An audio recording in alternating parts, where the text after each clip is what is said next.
Louvado é o nome de Jesus. Hoje é Dia das Mães também, né? Feliz Dia das Mães para todas as mães da igreja, que também estão nos visitando hoje também. Feliz Dia das Mães para todas, amém? Nós vamos para a palavra. No final nós vamos ter uma homenagem para as mamães, certo? Nós estamos ajustando algumas questões lá. Então nós vamos deixar para o final a nossa homenagem do Dia das Mães hoje, certo? Certo? Então abra sua Bíblia comigo aí, no livro de Neemias, capítulo 4. Neemias, capítulo 4.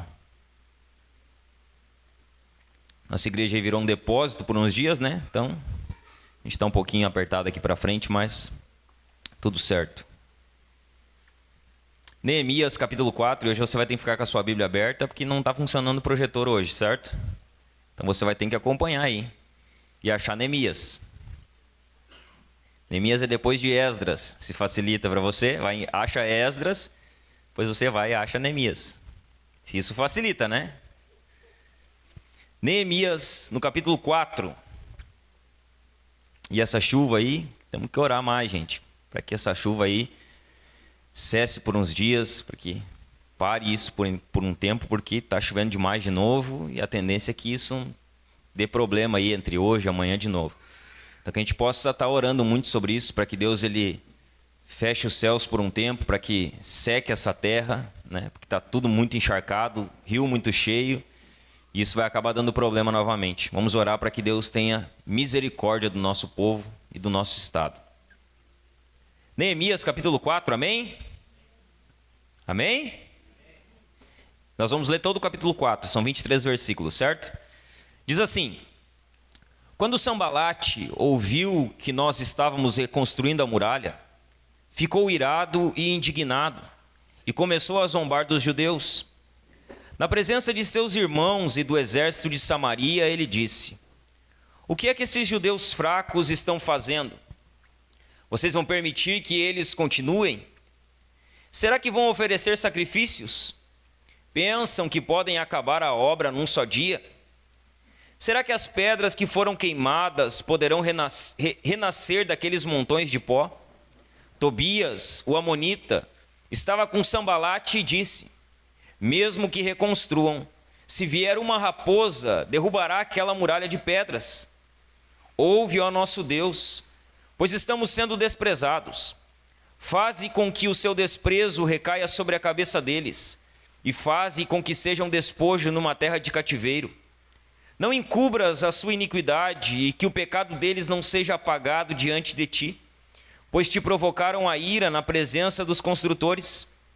Assim, reconstruímos a muralha, e toda a muralha foi acabada até a metade da sua altura, porque o povo tinha ânimo para trabalhar.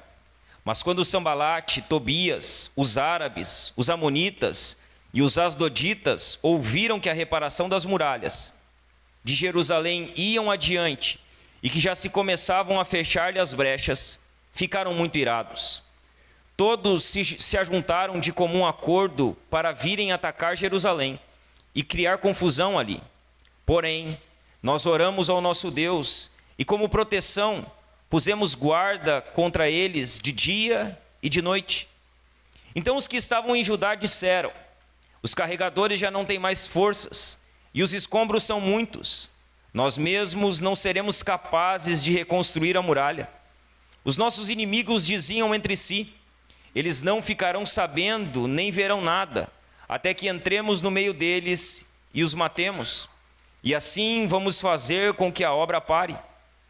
Os judeus que habitavam na vizinhança deles nos disseram 10 vezes: de todos os lugares onde moram, eles nos atacarão. Então pus o povo por famílias nos lugares baixos e abertos, por detrás da muralha, e com as suas espadas, as suas lanças e os seus arcos. Depois de fazer uma inspeção, levantei-me e disse aos nobres, aos magistrados e ao resto do povo: não tenham medo deles, lembrem-se do Senhor, grande e temível, e lutem pelos seus irmãos, seus filhos, suas filhas, pelas mulheres e pela casa de vocês. Até aqui, eu falei que era até o fim, mas é até o verso 14. Você pode ficar com a sua Bíblia aberta aí para acompanhar a nossa mensagem de hoje. E o nosso tema de hoje é trabalhadores e guerreiros. Nós vamos ver como se dá a reconstrução do Muro de Jerusalém a partir de agora. Então, no último domingo, nós falamos um pouco sobre liderança, né? Pegamos os princípios da liderança de Neemias e nós olhamos como nós podemos ser líderes bem-sucedidos.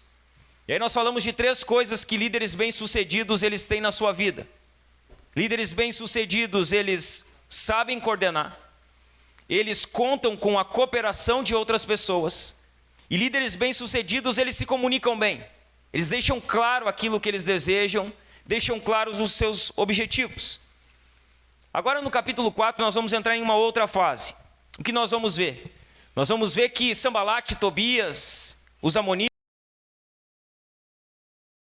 aqueles que se opuseram lá no capítulo 2 à reconstrução dos muros, a gente vai ver aqui que essa oposição ela vai ficar um pouco mais forte, um pouco mais intensa. Eles vão de fato, se opor à restauração dos muros. Sambalate, Tobias e os seus comparsas, eles vão, aprimorar, reforçar aquela oposição. O capítulo 4 de Neemias, ele é um resumo de tudo aquilo que aconteceu durante os 52 dias da reconstrução. Então, eles demoram 52 dias para reconstruir o muro, que estava há 141 anos destruído. O capítulo 4 é o resumo. Sabe quando você vai na escola? Pelo menos era assim no meu tempo, né? Você lia um livro e aí o professor dizia, agora você faz um resumo. E aí você resumia todo aquele livro ou toda aquela história que você havia lido para entregar. O capítulo 4 é isso. É um resumo da reconstrução. É um resumo do que aconteceu nos 52 dias. É um resumo de tudo aquilo que se dá durante aquele tempo. O povo vai se levantar para reconstruir os muros, amém? Preste atenção. Sempre que o povo de Deus se levanta para fazer a sua obra, automaticamente o inimigo se levanta em oposição contra o povo de Deus. Sempre. Então o povo de Deus se levanta para fazer algo e automaticamente o diabo se levanta para se opor àquilo que o povo de Deus deseja fazer. Quando o povo de Deus se levanta, o inimigo se levanta. Veja bem, enquanto o povo de Jerusalém estava lá, as muralhas destruídas, enquanto ninguém queria fazer nada, não tinha oposição. Sambalate e Tobias não se opunham, ninguém falava nada, ninguém cobrava nada, ninguém atrapalhava nada. Neemias volta para Jerusalém, Neemias se levanta como um líder daquela reconstrução, e quando Neemias se levanta para fazer algo que ninguém estava fazendo, então a oposição começa. Então Sambalate aparece, Tobias aparece, Gesem aparece, todos os povos que eram inimigos de Jerusalém, à sua volta se levantam, e ali a oposição ela se intensifica. Veja bem, irmãos, talvez a gente não goste muito dessa palavra, né? Inimigo, né? Não, inimigo. E tem gente que diz assim, não, eu já conversei com pessoas que tudo que tu fala com elas é o inimigo. Não, deu um barulho na caixa de som na hora do culto, era o inimigo que estava lá, ele queria atrapalhar o culto. Então tem pessoas que elas não gostam dessa palavra, o inimigo. Muitos dizem, nem tudo é o inimigo. Quem já disse isso? Nem tudo é o inimigo. Nem tudo é o inimigo. E de fato, nem tudo é o inimigo. Mas deixa eu falar algo para você. Ainda que nem tudo seja o inimigo, nós precisamos nos lembrar que nós temos um inimigo. Que o inimigo existe. Que esse inimigo, que é o nosso adversário, o diabo, o Satanás, ele existe. E muitas vezes ele está trabalhando contra aquilo que nós nos levantamos para fazer. Nem tudo é o diabo, mas tem muita coisa que é o diabo. Nem tudo é o inimigo, mas tem muitas coisas que é o inimigo. E nós não podemos nos esquecer que, embora nem tudo seja o inimigo, nós temos um inimigo. Nós temos um adversário. Tem algo que nós precisamos nos lembrar diariamente. A vida cristã ela não é um parque de diversão, irmãos. Ela não é. A vida cristã ela não é um parque de diversões. A vida cristã é uma guerra contínua. Nós estamos em guerra continuamente. A nossa vida como cristãos é uma vida de guerra. E tanto que Paulo ele vai usar seguidamente essa linguagem de guerra em Efésios, por exemplo, dizendo que nós temos que nos revestir de toda a armadura de Deus, para que a gente suporte o dia mau, para que a gente suporte as astutas ciladas do diabo. Então a vida cristã ela não é um parque de diversões, a vida cristã ela é uma guerra contínua. E quando nós falamos de obra de Deus, preste atenção, quando nós falamos de obra de Deus, nós temos que ter algo claro na nossa mente. É impossível fazer a obra de Deus sem oposição. É impossível. Sempre haverá oposição contra a obra de Deus. Satanás trabalha incansavelmente em oposição ao avanço da igreja. Qual é o trabalho do diabo? Destruir igrejas. Esse é o trabalho preferido do diabo. Acabar com igrejas. Veja bem, ainda que nós estamos debaixo da soberana mão de Deus, você já parou para analisar quantas igrejas foram destruídas com os alagamentos? Você parou para pensar isso? Você parou para analisar que tem igrejas que o espaço que tinham, o investimento que tinham, igrejas que viram o seu povo se dispersar e eles não têm o que fazer, porque muitos deles também estão debaixo d'água. Você parou para analisar isso? Você parou para pensar o quão diabólico é a destruição de igrejas?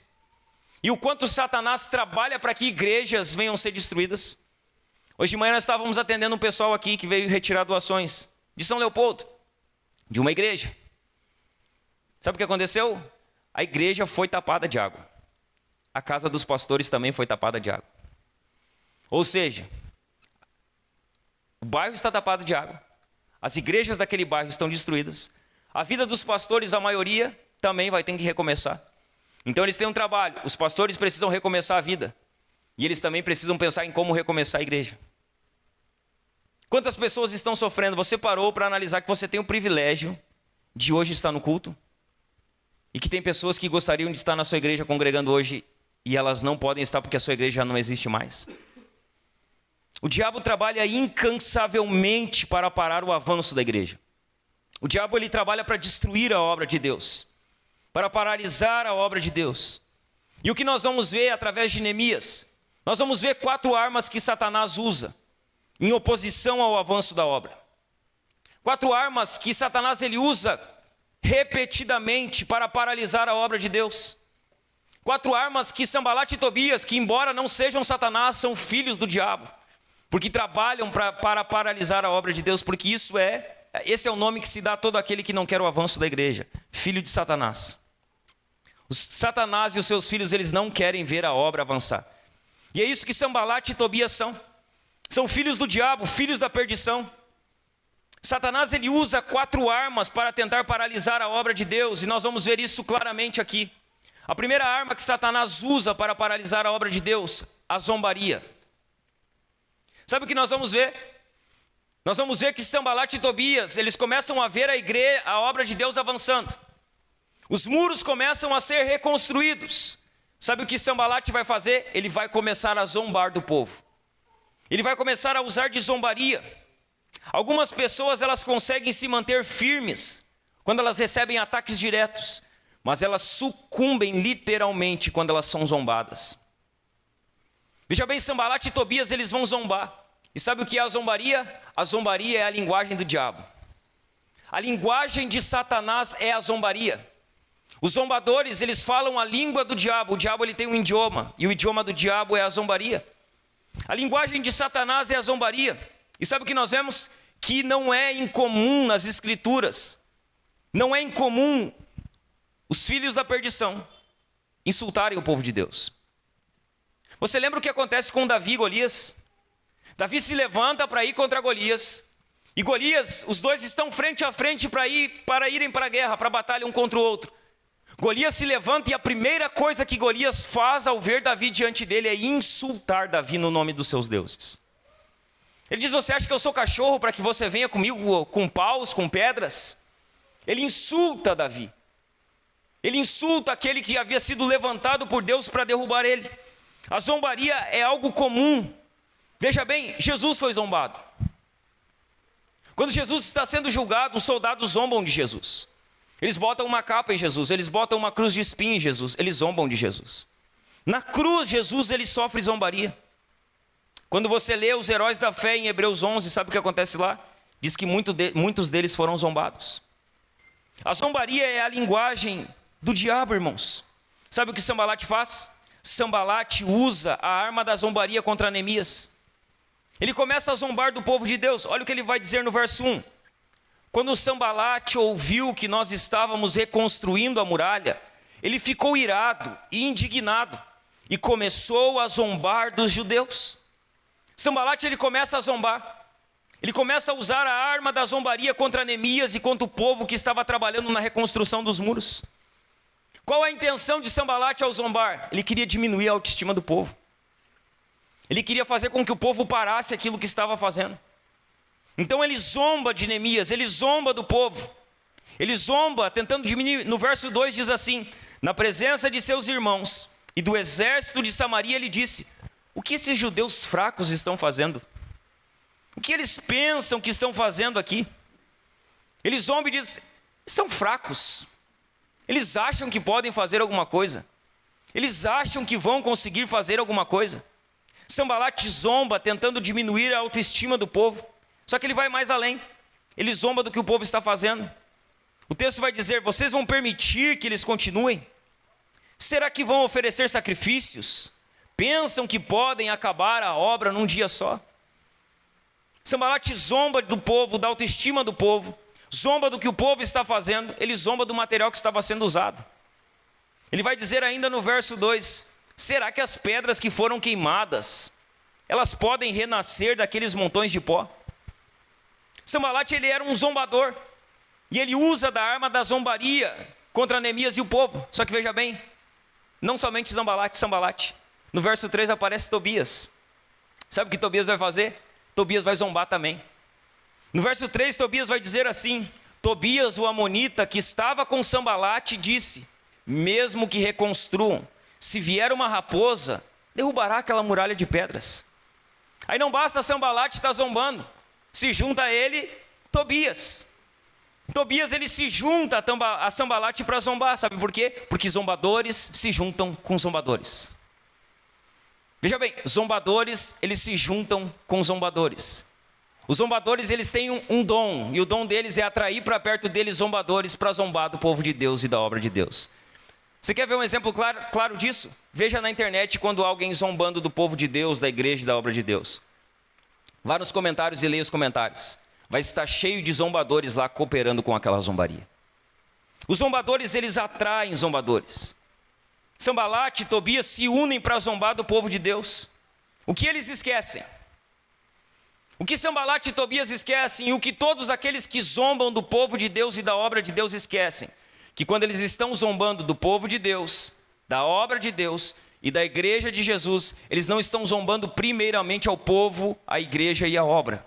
Eles estão zombando primeiramente ao Deus do povo, da obra e da igreja. E aí é um grande problema. A zombaria não é diretamente contra o povo primeiro, é contra Deus. Sanbalate e Tobias esqueceram disso. Eles esqueceram que estavam zombando primeiramente ao Deus do povo, ao Deus de Neemias, ao Deus de Jerusalém, ao Deus ao qual aquela obra estava sendo feita. Sabe o que acontece? Eles se levantam, zombam, debocham, caçoam, dizem: se uma raposa passar vai derrubar essa grande construção, essa grande coisa que vocês acham que estão fazendo aí. Vocês são fracos, vocês acham que isso aí vai dar certo? Vocês estão até malucos com esse negócio aí. Aí Neemias, ele vai responder. Você prestou atenção como Neemias responde à zombaria? Quando eles zombam de Neemias, Neemias ele responde. E sabe como ele responde a toda a zombaria de Sanbalate e Tobias? Com uma oração. Sanbalate e Tobias estão zombando. Eles caçoam, eles debocham de Neemias, eles debocham do povo. Aí Neemias começa a responder a toda aquela zombaria e ele ora. Neemias ora. A resposta de Neemias a toda aquela zombaria é a oração. A terceira que ele está fazendo aqui. É a terceira oração de Neemias desde que nós começamos a exposição da série. Neemias responde à zombaria com uma oração. Nos versos 4 e 5, Neemias ora e olha o que ele diz: ouve, ó nosso Deus, pois estamos sendo desprezados. Faze com que o seu desprezo recaia sobre a cabeça deles, e faze com que sejam despojo numa terra de cativeiro. Não encubras a sua iniquidade, e que o pecado deles não seja apagado diante de ti, pois te provocaram a ira na presença dos construtores. Neemias faz uma oração meio estranha, né? Deus, não perdoa eles. Deus, eles zombaram de ti. Deus, eles envergonharam teu nome na frente daqueles que estavam fazendo a tua obra. Deus não perdoa o pecado deles. É isso que Neemias está orando.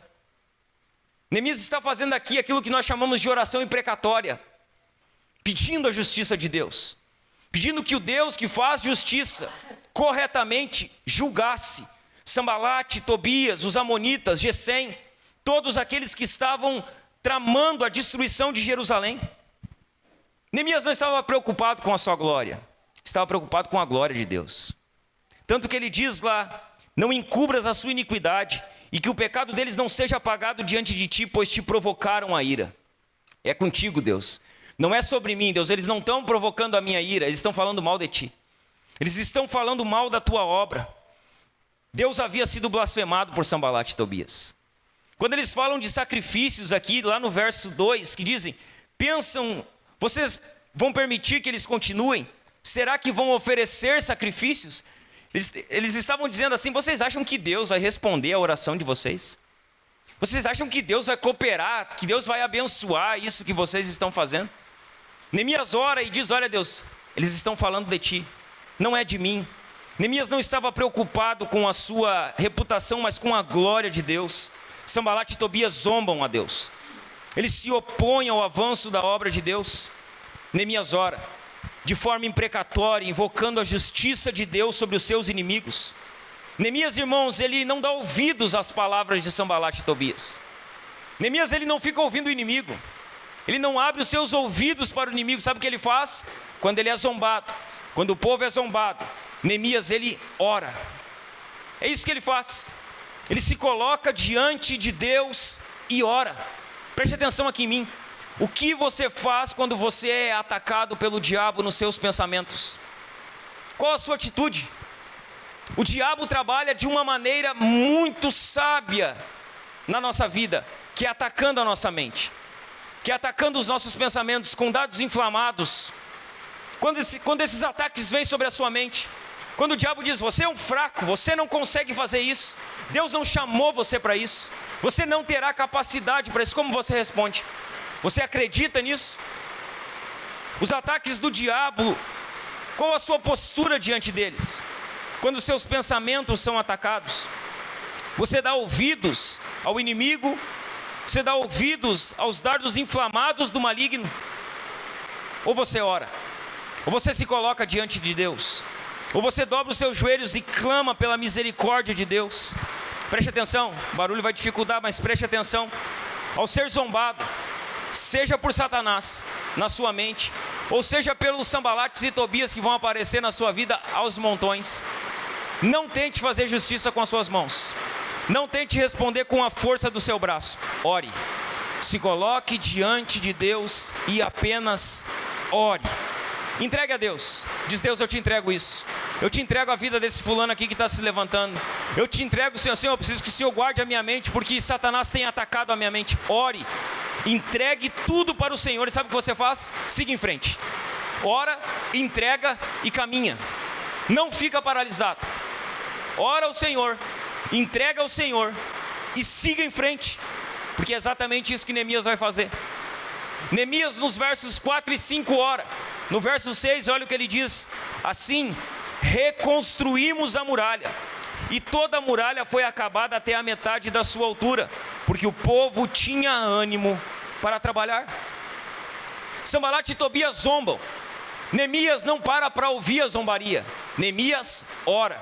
E sabe o que ele faz? Vamos continuar a obra, vamos reconstruir os muros. Não vamos parar para ouvir pessoas que não têm nada para edificar as nossas vidas. Vamos orar, vamos entregar e vamos continuar fazendo aquilo que fomos chamados para fazer. Essa deve ser a nossa atitude, irmão.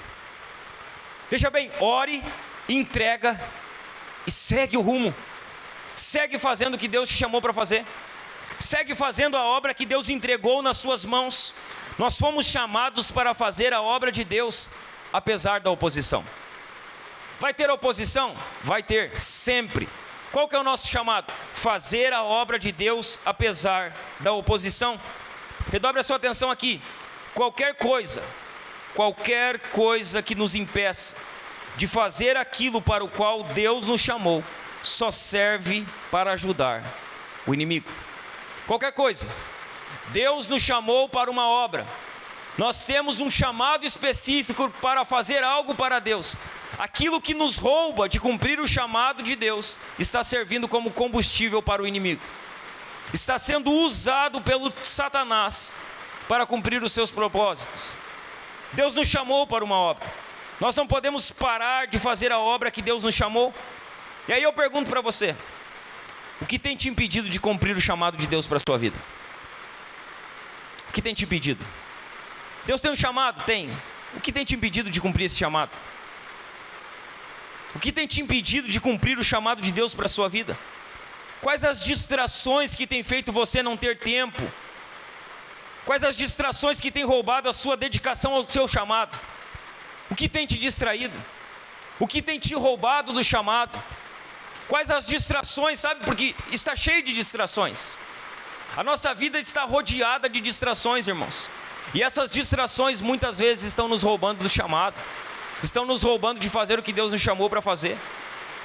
Falava hoje, eles perguntaram lá para mim: pastor, lá tem que botar o vídeo no TikTok lá da igreja lá, né? Fizemos um vídeo ontem, tem que botar no TikTok. Daí eu disse: não tem TikTok. Não, mas tu tem um TikTok, pastor? Não, eu tenho, mas não tenho um aplicativo. Por quê? Porque aquilo ali me rouba tempo. É uma distração, me rouba do chamado, me rouba daquilo que eu preciso fazer. O celular é a maior distração do nosso tempo. Nós estamos no culto com os olhos no celular, distraídos, irmãos, distraídos da palavra que está sendo pregada, da oração que está sendo feita, do louvor que está sendo cantado. E nós achamos que tudo isso é normal. Não, são distrações que nos roubam do que Deus nos chamou para fazer.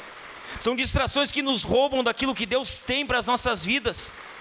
Preste atenção, se concentre em Deus. Se concentre na obra que Deus tem para a sua vida, e você não vai ter tempo para andar distraído. Veja bem, quem está fazendo algo para Deus não tem tempo para distração. Não tem tempo. O problema é que muitas vezes nós estamos distraídos demais. Colocamos nosso chamado de lado, a nossa vocação de lado, aquilo que Deus tem para as nossas vidas de lado, e andamos desapercebidos, distraídos. Veja bem, você quer ver uma pessoa que não tem tempo para distração? Uma pessoa que está ocupada com o avanço de Deus, com a obra de Deus, com a pregação do Evangelho. Essas pessoas não têm tempo para distração. Sabe o que acontece? A primeira arma que Satanás ele usa para impedir o avanço da igreja é a zombaria. Há uma segunda arma que ele usa para impedir o avanço da obra, que são as conspirações ameaçadoras. Veja bem, Sambalate zomba, Tobias zombam, a zombaria não dá certo. Neemias ora, Neemias pede que Deus faça justiça, e Neemias segue em frente. Então o que acontece? Começam conspirações. Os inimigos que cercavam Jerusalém, eles percebem que a obra está avançando rápido, que a reconstrução está se dando rápido. Até a metade do muro estava reconstruído, e aquilo começa a assustar eles. Sabe o que eles fazem? Eles aumentam a pressão. Então a zombaria não deu certo. O que eles vão fazer? Eles vão aumentar a pressão. Olha o que diz o verso 7.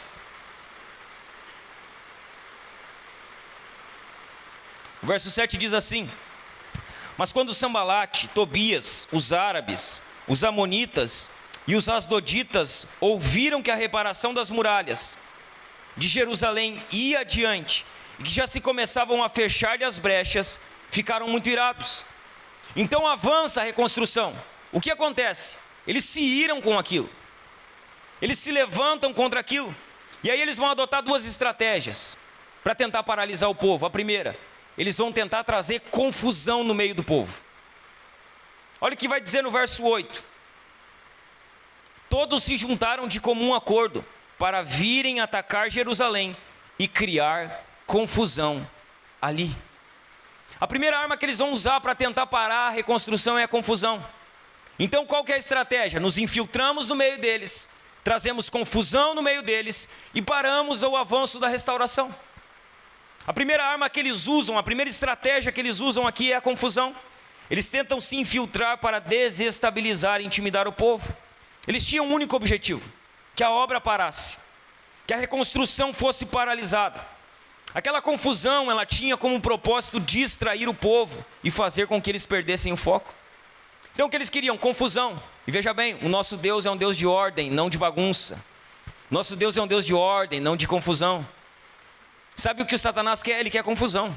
Ele quer confusão no meio da igreja, ele quer confusão no meio do povo de Deus, ele quer confusão no meio da obra. Porque quando vem confusão, vem distração, e quando vem distração, vem perca de foco. Sabe o que eles fazem? Vamos confundir eles. Vamos trazer bagunça no meio deles. Só que eles têm uma segunda estratégia, que é o ataque. Eles vão lá e dizem, todos se juntaram de comum acordo para virem atacar Jerusalém. Então, trazem confusão e, consequentemente, eles atacam o povo.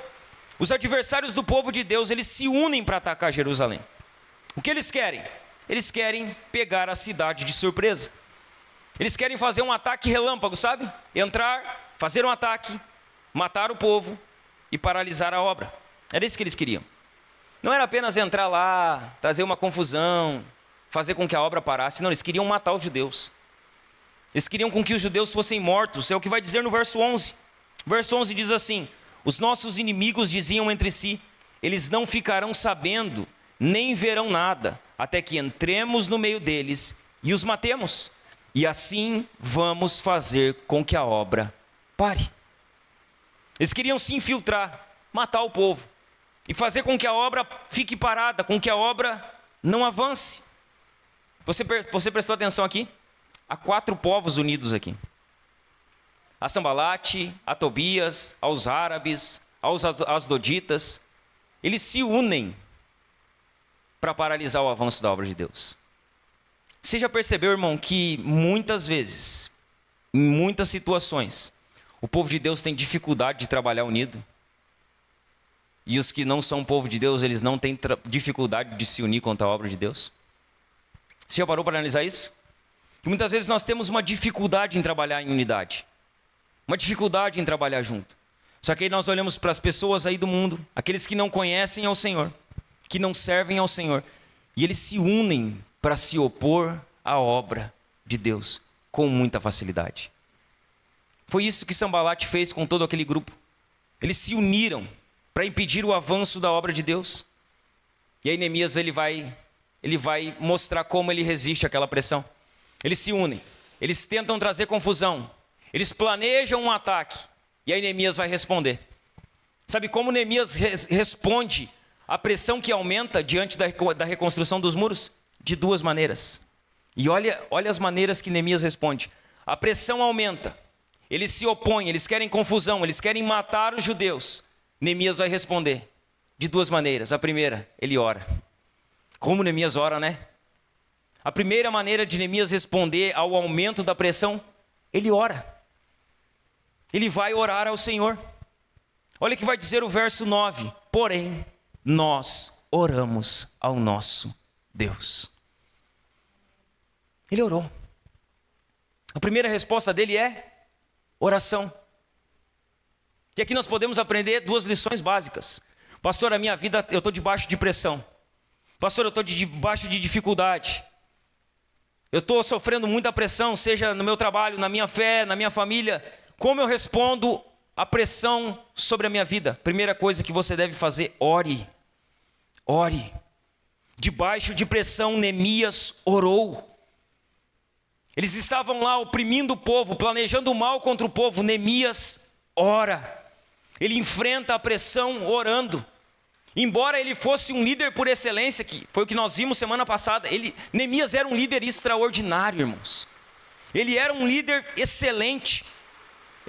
Embora sendo esse líder, ele tinha um entendimento que a reconstrução dos muros não dependia da excelência da sua liderança, primeiramente, mas da sua dependência de Deus. Por isso que ele ora tanto, por isso que ele busca a Deus tanto. Por isso que nós vamos ver diversas orações de Neemias no decorrer de toda a carta do livro de Neemias. Neemias responde à pressão primeiramente orando. O sucesso de tudo aquilo que pretendemos fazer passa diretamente pela dependência de Deus por meio da oração. Você pretende fazer algo, você tem projetos, planos, você tem coisas a fazer, você quer ter sucesso? Comece orando, não comece fazendo. Você precisa orar antes de tudo. Neemias orou, a pressão aumentou, o que Neemias faz? Ele ora. Na hora da pressão, Neemias ora. Ele estava pressionado, havia pressão sobre ele, havia pressão sobre o povo. O que Neemias faz? Ele ora, irmãos. E aí eu pergunto para você, na hora da pressão na sua vida, o que você faz? Quando você está debaixo de pressão, qual a sua primeira atitude? Você ora?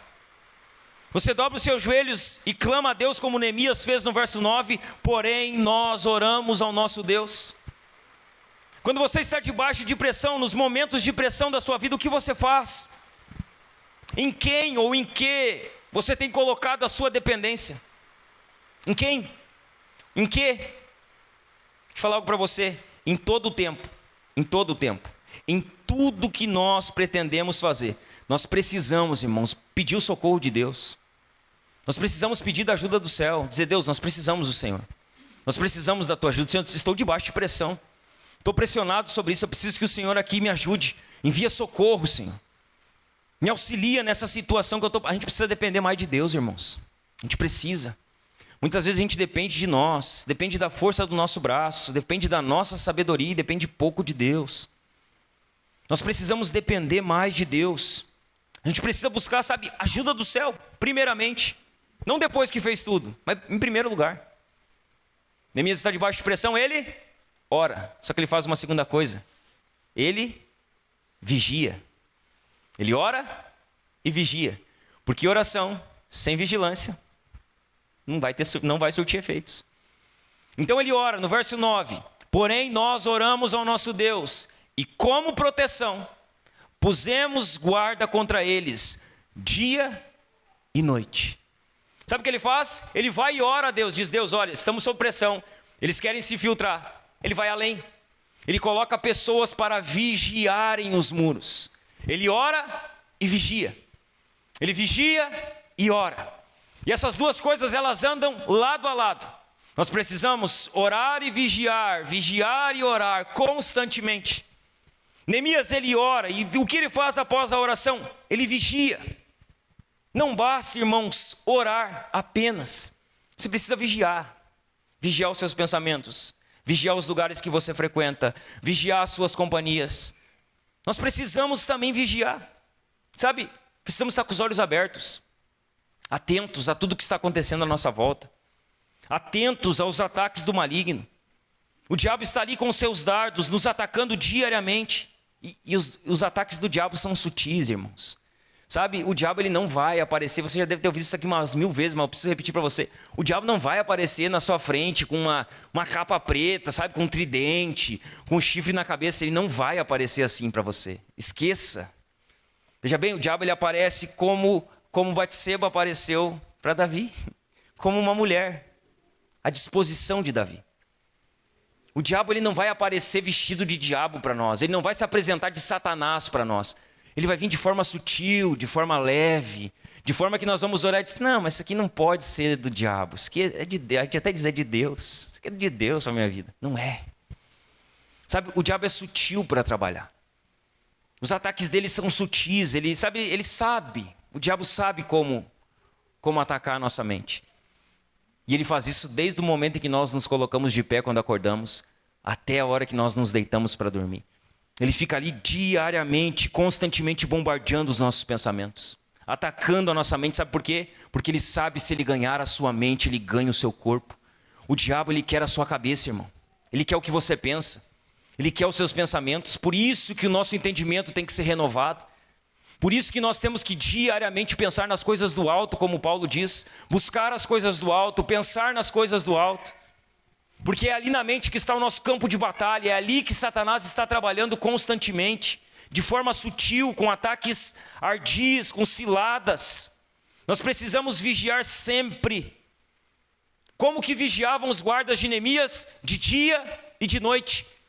Ele coloca guardas para vigiarem o muro e diz que eles andavam em volta do muro de dia e de noite. Enquanto uns trabalhavam, outros vigiavam.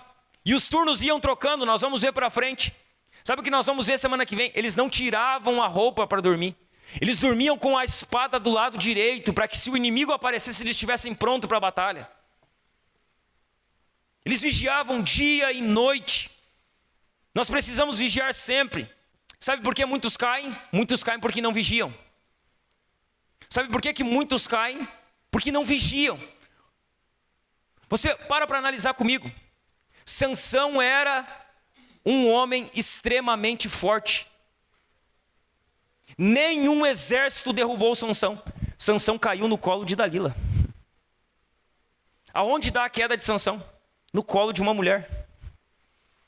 Sansão, ele derrubou os filisteus com uma queixada de jumento. Sansão, ele fazia e acontecia, porque ele era extremamente forte. Ele não cai diante de nenhum homem, mas ele cai deitado no colo de uma mulher.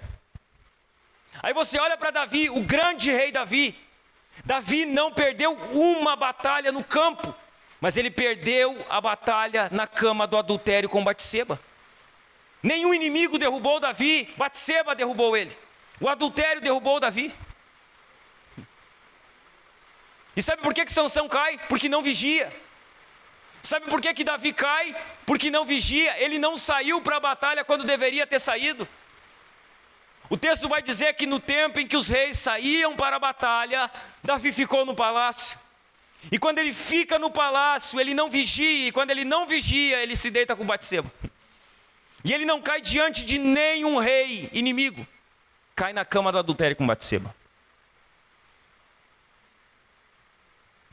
Ali começa a nossa queda. Sabe onde nós começamos a cair? Quando nós paramos de vigiar. Quando nós paramos de ficar atentos a tudo que está acontecendo à nossa volta.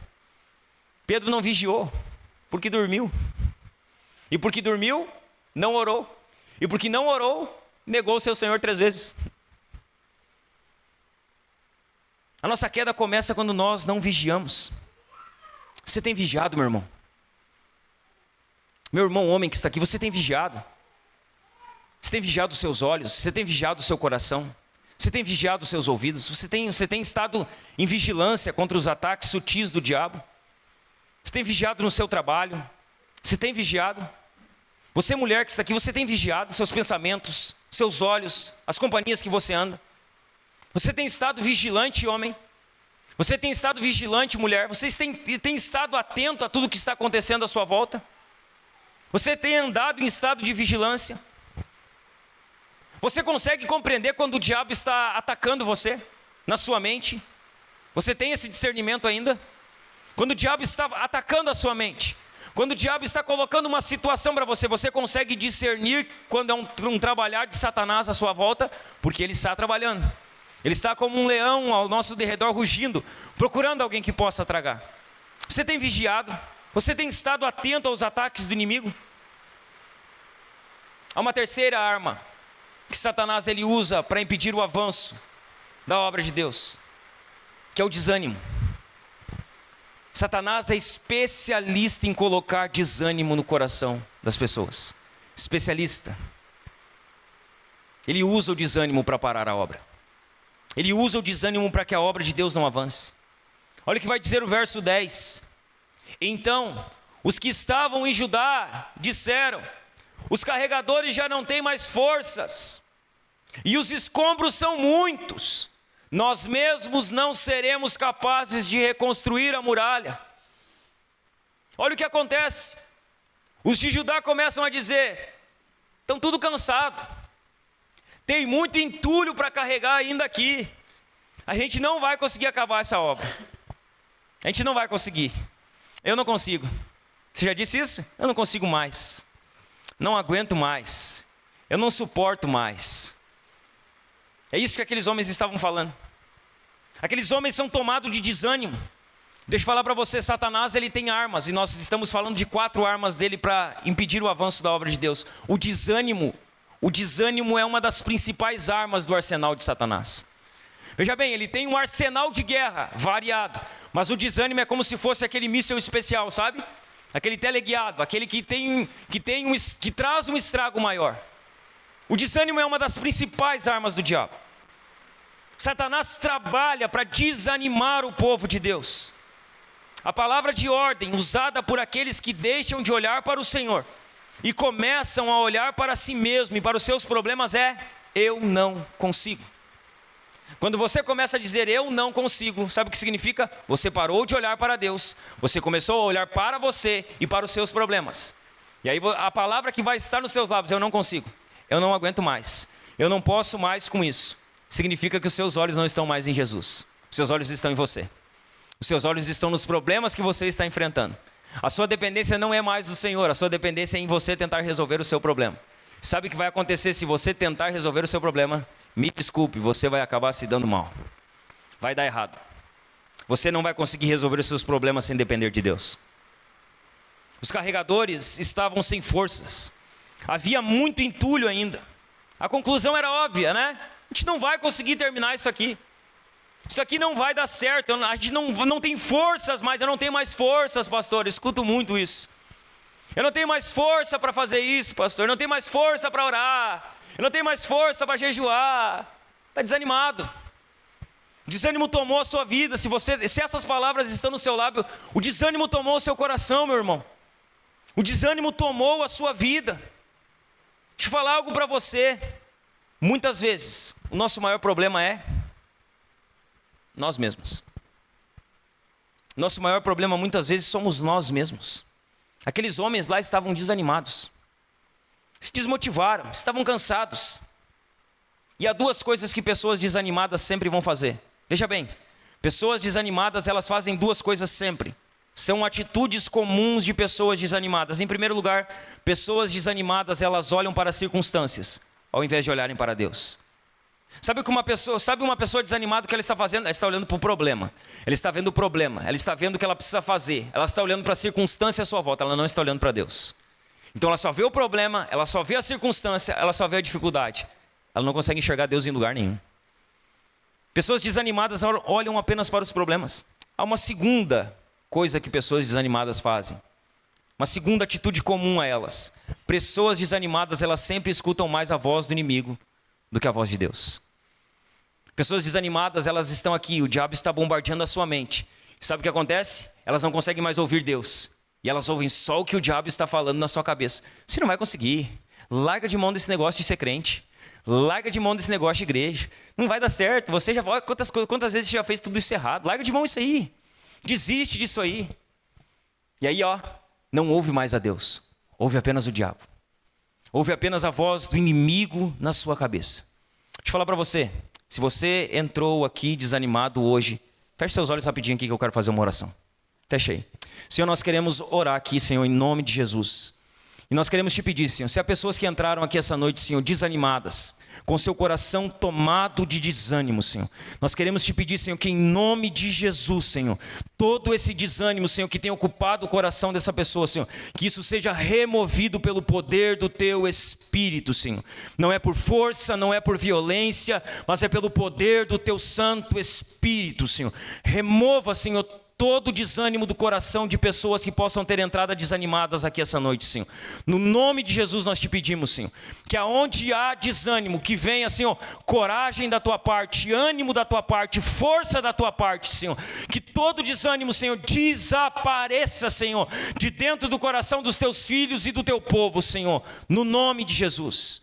No nome de Jesus. Há uma quarta arma que Satanás usa. Além do desânimo, Satanás, ele é especialista em trazer medo. O diabo é muito bom de fazer as pessoas ficarem com medo. Sabe o que ele vai fazer aqui dos versos 12 e 13? Ele vai trazer medo ao coração do povo.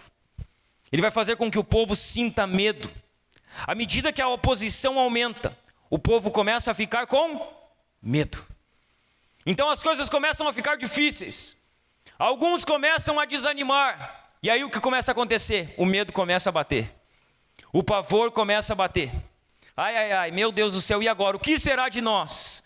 O que será de tudo isso que estamos vivendo? E aí Satanás, ele começa a entrar e trazer pavor e trazer temor ao coração das pessoas. Os inimigos, eles pretendiam matar os judeus. Sabe o que começa a crescer? Os boatos de ataque começam a crescer. Então, vamos atacar, vamos entrar, vamos matar, e aquilo começa a se espalhar no meio do povo. Os boatos aumentam contra Jerusalém, se espalham no meio de Jerusalém. Aqueles que moravam fora de Jerusalém, eles trazem comentários para dentro de Jerusalém. Sabe quais são os comentários? Olha, eles vão atacar vocês. O versículo 12 vai dizer assim: os judeus que habitavam na vizinhança deles nos disseram 10 vezes. nos disseram 10 vezes, de todos os lugares onde moram, eles nos atacarão. Sabe o que começa a acontecer? O medo começa a tomar conta do povo. O coração do povo começa a se encher de medo, ao invés de se encher de fé. E veja bem, aonde há medo, não há fé. Fé e medo não ocupam o mesmo espaço. Fé e medo não ocupam o mesmo coração. Quando o nosso coração está tomado de medo, significa que a incredulidade tomou a nossa vida. Fé e medo não andam juntos. Se nós temos fé, nós não vamos ter medo, nós vamos temer a Deus, nós vamos ficar ali, sabe, diante da situação, mas o medo ele não vai nos dominar. Os boatos se espalham. O que acontece? O povo começa a ser tomado pelo medo. Pastor, o que o medo faz? O medo paralisa. Pessoas medrosas estão paralisadas. O medo paralisa. Pessoas que têm medo, elas não dão um passo nem para frente, nem para trás. Elas têm medo do que vai acontecer. Elas têm medo do futuro. Elas têm medo das decisões que vão tomar, porque é isso que o medo faz. O medo, ele paralisa. Veja bem, o diabo gosta de trazer esse tipo de pânico ao coração das pessoas. Ele gosta. Só que o medo, ele não somente paralisa, ele é contagioso. Veja bem, uma pessoa medrosa, o medo dela vai contagiar outras pessoas. Uma pessoa negativa, sabe, o pensamento negativo dela contagia outras pessoas. Para perto de pessoa que não pensa com fé, que não pensa em Deus, que não confia em Deus. Se você não for alguém de fé, você vai acabar igual aquela pessoa rapidinho, irmão. O medo é contagioso. Ele paralisa e quando ele paralisa, ele vai se contagiando, é um vírus. Ele vai passando de uma pessoa para outra, é isso que está acontecendo aqui. Por 10 vezes é repetido que haveria ataque. E aquilo começa a se espalhar e toma conta do coração do povo. O medo vai se contagiando e vai paralisando todos aqueles que estão à volta. Pessoas amedrontadas, elas fazem uma coisa, elas amedrontam outras pessoas. É isso que elas fazem. O medo vem, e o que elas estão fazendo? Elas estão amedrontando outras pessoas. O que nós precisamos entender é que o medo é um espírito maligno, que se aposta do coração e da mente de pessoas.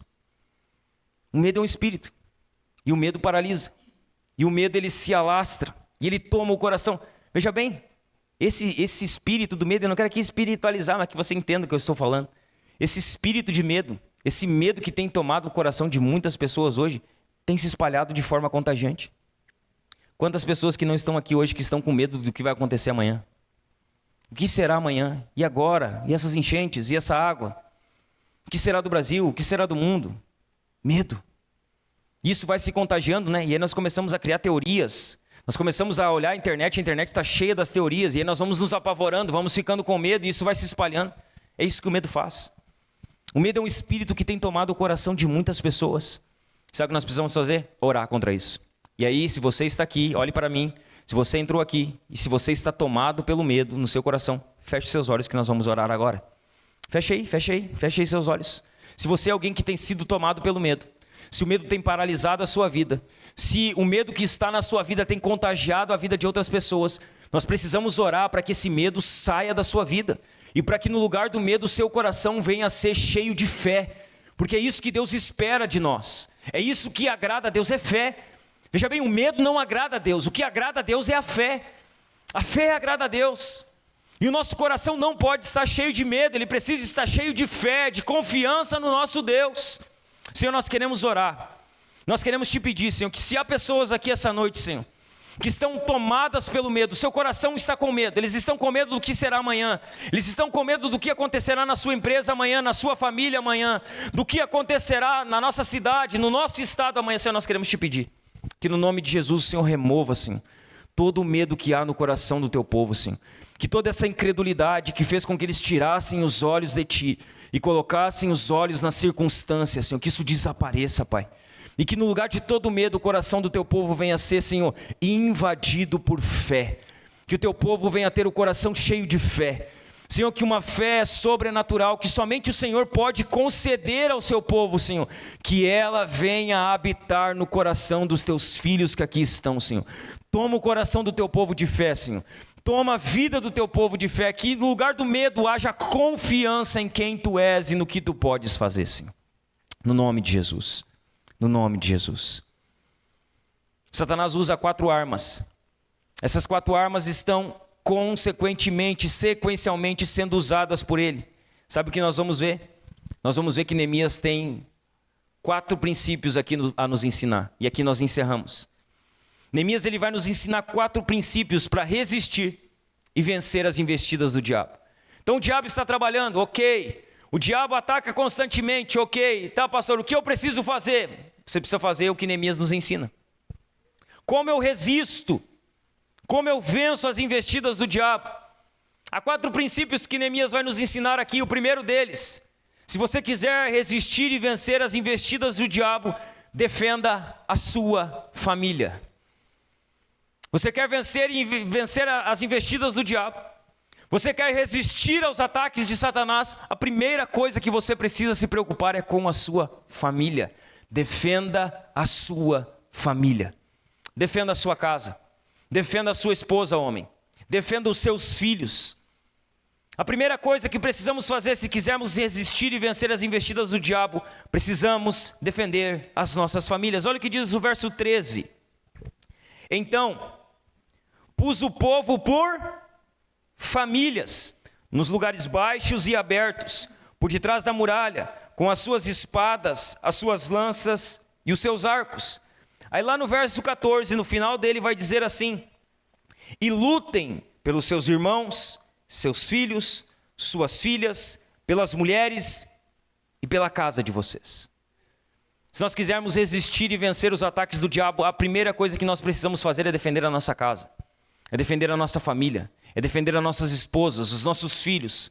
Nós, homens, precisamos estar na linha de frente. Nós precisamos ser uma espécie de escudo protetor para a nossa casa. Nós precisamos defender a nossa família. Nós não podemos ter uma igreja forte, e não teremos uma igreja forte, se nós não protegermos as nossas famílias do ataque do inimigo. Como a igreja se torna uma igreja forte? Com famílias fortes. Veja bem, o que acontece na igreja não é fruto do culto, é fruto das casas. Se a nossa casa for uma casa forte, se a nossa família for uma família forte no Senhor, a nossa igreja vai ser uma igreja forte. A nossa família da fé vai ser uma família forte. O que nós precisamos fazer então? Proteger a nossa casa, proteger a nossa família, proteger as nossas esposas, os nossos filhos. A obra de Deus avança de maneira firme e forte quando as famílias estão firmes e fortes no Senhor. Veja bem, se nós queremos uma igreja forte, a primeira coisa que nós precisamos ver é como está a nossa casa. Porque tudo começa lá. Tudo começa no nosso casamento. Tudo começa na criação dos nossos filhos. Se a nossa casa estiver forte, a nossa igreja vai ser uma igreja forte. O que nós precisamos fazer? Defender a nossa família. O diabo está atacando, irmão. Ele está atacando os seus filhos. Eu falo isso aqui repetidamente. O diabo ataca. As crianças são alvo de ataque do diabo. Os jovens adolescentes são alvos de ataque do diabo. Eles estão sendo atacados, seja na escola, seja na televisão, seja no YouTube, seja na internet. Há diversas coisas que nós estamos tratando como normais, e aquilo ali pode trazer influências negativas para a vida dos nossos filhos. O diabo está atacando a vida dos nossos cônjuges constantemente. Seja da sua esposa, homem, seja do seu esposo, mulher. O diabo está trabalhando. O diabo sabe que se destruir a família, ele terá êxito em todas as outras áreas da sociedade. E o que nós precisamos fazer? Defender a nossa família. Nós precisamos ser homens, principalmente os homens aqui. Nós precisamos estar na frente da nossa família. Sabe, um escudo protetor, que estamos ali orando por ela, que estamos ali ensinando ela, que estamos ali lendo a Bíblia para ela, que estamos ali discipulando os nossos filhos em casa. Nós precisamos cumprir este papel. Nós defendemos as nossas famílias orando por ela, guardando ela, ensinando ela. Nós só vamos vencer o diabo se nós defendemos em primeiro lugar a nossa casa. Só assim. Não adianta, irmãos, nós temos êxito em todas as outras áreas da vida, se nós somos um fracasso na nossa casa. Fracassamos no que não poderíamos. Se existe um lugar que nós não podemos fracassar, é no nosso casamento, é na criação dos nossos filhos, é na nossa família. Você pode fracassar no trabalho, você pode fracassar em outras demais coisas, mas se você fracassou na sua casa, fracassou onde não poderia. Defenda a sua família. Em segundo lugar, segundo princípio que Neemias nos ensina para vencer as investidas do diabo, além de defender a sua família, empunhe as armas. Você tem que estar com a sua arma na mão. Como está a sua espada, homem? Sua espada está afiada? Sua espada, a palavra de Deus, que é a espada do Espírito, ela está afiada, sua arma está em punho, ela está pronta para a batalha. As armas da nossa milícia não são carnais, nós não lutamos com revólver, com espada, com escudo, não, nós lutamos com armas espirituais. A nossa guerra não é contra pessoas, a nossa guerra é contra principados, potestades, contra espíritos malignos que estão sempre nos atacando. Sua guerra não é contra nenhum homem, não é contra sua esposa, não é contra outras pessoas. A nossa guerra é uma guerra espiritual. Nós precisamos estar com as nossas armas em mãos. Lá no verso 13 ele ainda diz: então pus o povo por famílias, nos lugares baixos e abertos, por detrás das muralhas, com as suas espadas, as suas lanças e os seus arcos. Eles estavam prontos, com as armas na mão. Eles estavam preparados para a guerra. Preparados. Já pensou para uma guerra sem arma? É mais ou menos o que o exército está fazendo aqui com a gente. Eles vieram para a guerra. Eles não sabem lutar a guerra que nós estamos enfrentando. Eles não sabem usar as armas que eles têm nas mãos. Ir para a guerra sem arma é suicídio.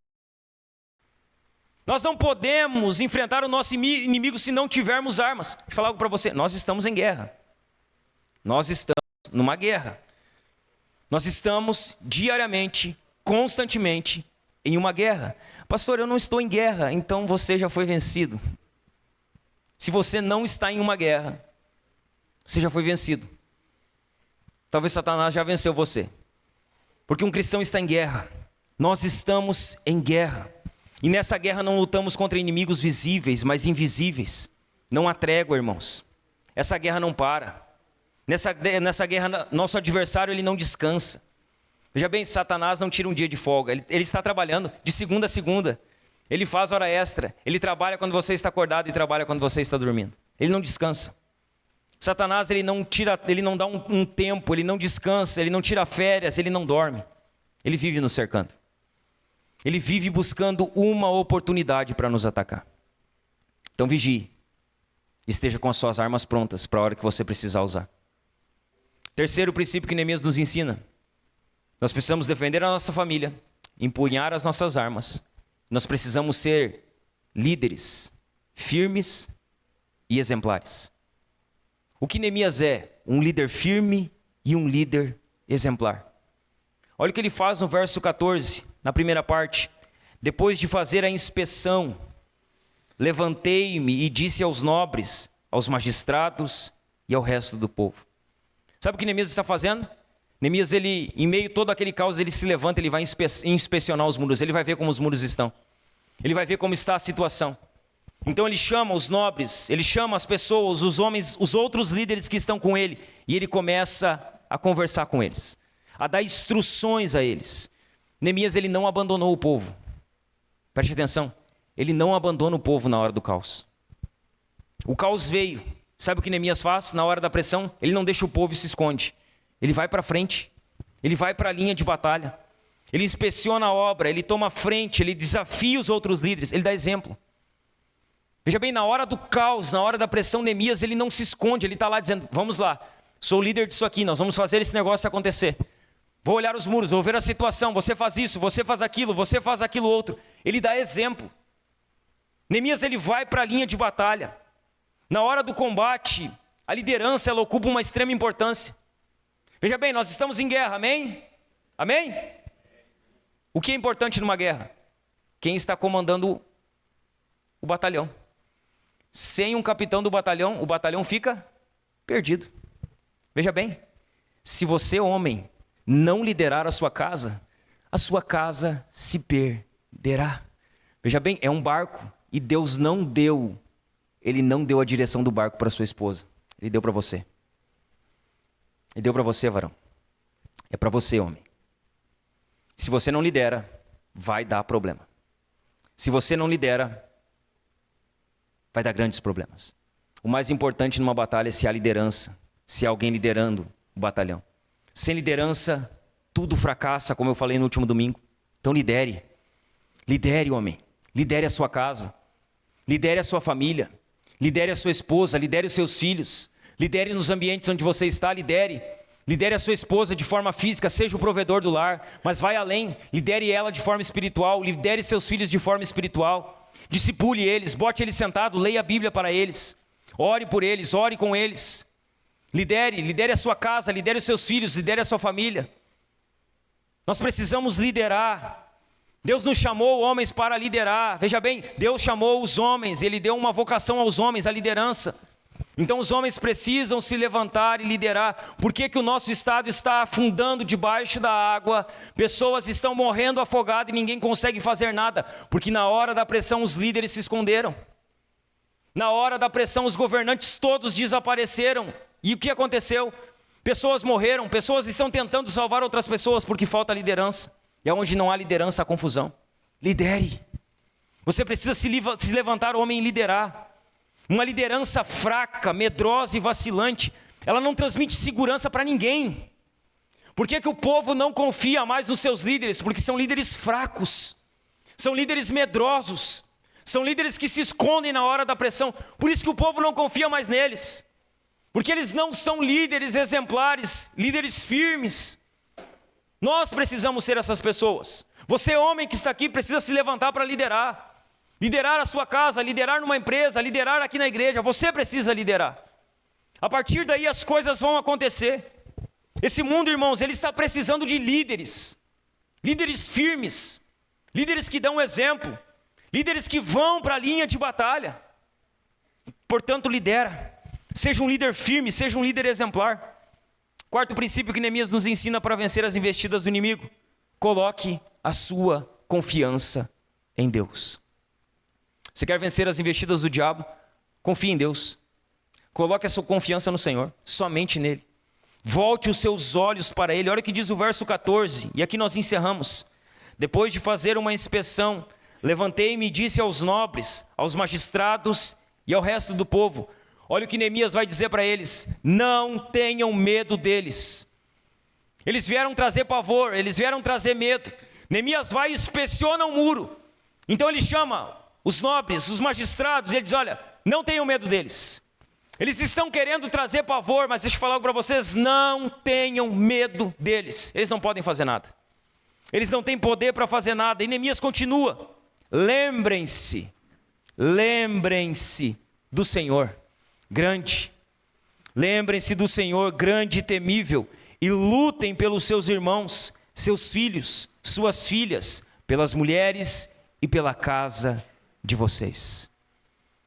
Olha o que Neemias diz: eles querem amedrontar vocês. O diabo vai atacar vocês. O inimigo vai investir contra a vida de vocês. Sabe o que vocês precisam fazer? Vocês precisam tirar os olhos de vocês daquilo que vocês estão vivendo aqui e começar a colocar os seus olhos no Senhor. Confiem no Senhor. Coloquem a sua confiança no Senhor. Quando Neemias diz assim, lembrem-se, sabe o que ele está querendo dizer aqui? Ele está querendo dizer o seguinte: observem o que Deus já fez na vida de vocês. Lembrem-se, olhem para trás e vejam o que Deus já fez na vida de vocês. Observem, vejam tudo o que Deus já fez. Ele está dizendo: olhem para a fidelidade de Deus. Deus foi fiel com vocês. Ele está dizendo o seguinte, mas vejam os livramentos que Ele já deu ao seu povo. Vejam, é isso que Neemias está dizendo. Eles estão dizendo que vão atacar vocês. Lembrem-se, Deus já guardou vocês. Deus já livrou o povo dele em outras vezes. Deus já fez milagres no passado. Não será diferente agora. Lembrem-se que vocês servem um Deus grande e um Deus temível. Lembre-se. Estamos num momento de caos? Estamos. Mas nós precisamos tirar os nossos olhos do caos e colocar os nossos olhos em Deus, irmãos. Nós precisamos nos lembrar que Deus já fez coisas poderosas no passado. Veja bem, e se Deus fez lá, o que impede Deus de fazer aqui hoje? Por que que nós olhamos para as Escrituras e vemos Elias orar para que o céu se feche e nós não temos coragem para levantar a nossa voz em oração e pedir para que Deus feche os céus? A Bíblia vai dizer que Neemias era homem como nós, sujeito às mesmas paixões, e que ele orou e por 3 anos não choveu, e que depois ele orou e Deus abriu os céus e deu chuva. Será que o Deus que fechou os céus nos dias de Neemias mudou? Será que Ele não ouve mais a oração do seu povo? Será que Deus não responde mais? Será que Deus não faz mais milagres? Será que o Deus que operava no passado não opera mais hoje? Ou será que nós não estamos com os nossos olhos voltados para o Senhor como os homens e as mulheres do passado estavam? Será que Deus mudou ou será que nós não cremos como eles criam? Será que Deus não faz mais ou será que nós não temos mais coragem de pedir para Deus fazer? Deus não mudou. Deus é imutável, é um atributo incomunicável de Deus, Ele não muda. Ele vai dizer em Malaquias: eu, o Senhor, não mudo. O nosso Deus não mudou.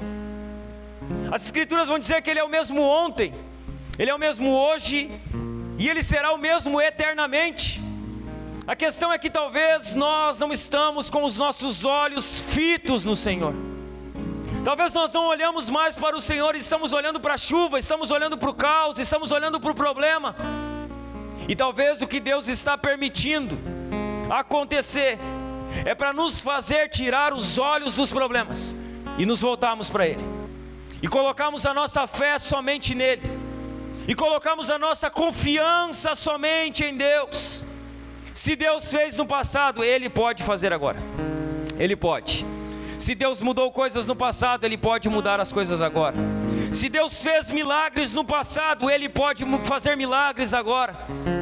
E era isso que Neemias estava dizendo: lembrem-se do Deus grande e temível, lembrem-se de quem o Senhor é, lembrem-se do seu poder, lembrem-se de tudo aquilo que Ele já fez.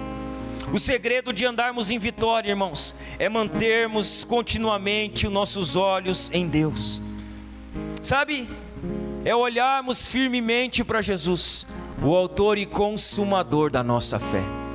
É mantermos os nossos olhos fixos em Jesus, é olharmos para Cristo, é mantermos os nossos olhos em Cristo, é tirarmos os nossos olhos dos problemas aqui e elevarmos os nossos olhos para o Senhor. O nosso socorro vem do Senhor, irmãos. Veja bem, o nosso socorro vem do Senhor. Se nós queremos ver Deus fazer coisas grandes, nós precisamos parar de olhar um pouco para a terra e colocar a nossa confiança no Senhor. Nós precisamos parar de temer o nosso adversário e olhar para o Senhor. Ele é grande, Ele é temível, Ele é poderoso, Ele continua a fazer coisas grandes, Ele continua operando. Nós temos um Deus grande, um Deus temível.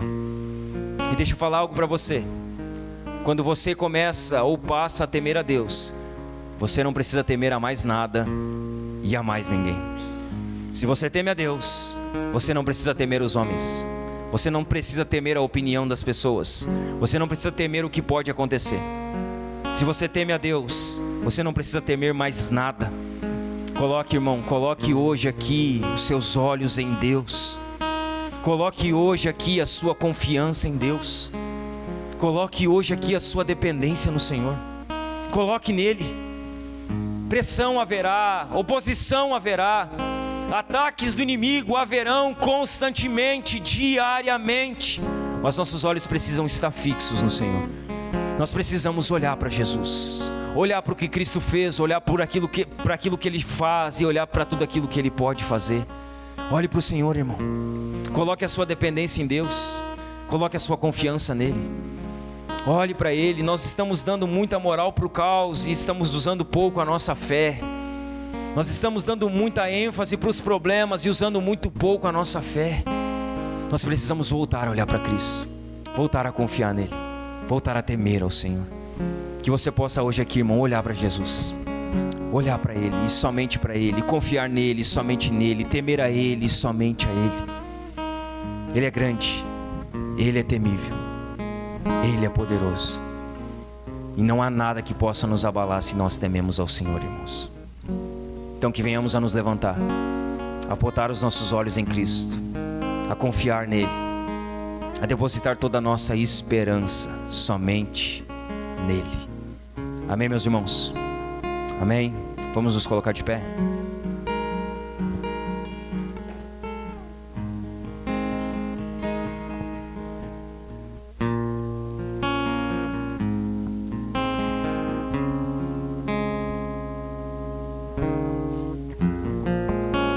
Se você fosse sincero com você hoje aqui, sem hipocrisia,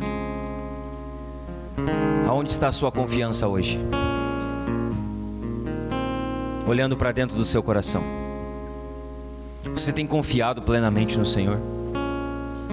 Você tem depositado a sua confiança plenamente em Jesus?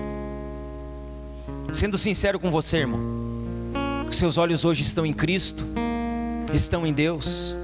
Ou seus olhos estão em tudo aquilo que está acontecendo à sua volta? Se os seus olhos não estão no Senhor, se a sua confiança não está no Senhor, coloque ela no Senhor aqui essa noite, irmão. Volte os seus olhos para o Senhor. Volte os seus olhos para Deus. Deus grande, o Deus temível, o Deus santo, o Deus poderoso, o Deus que nos capacita a vencer qualquer batalha. Coloque os seus olhos nele. Coloque a sua confiança nele. Não confie na força do seu braço, não confie nas suas habilidades, não confie no seu conhecimento. Confie no Senhor. Olhe para Jesus. Eleve os seus olhos para o Senhor, irmão. Eleve os seus olhos para Ele. É do Senhor que vem a nossa vitória. É do Senhor que vem o socorro. É do Senhor que vem a vitória sobre qualquer batalha, sobre qualquer ataque que nós possamos ter. Que você possa colocar a sua confiança nele aqui.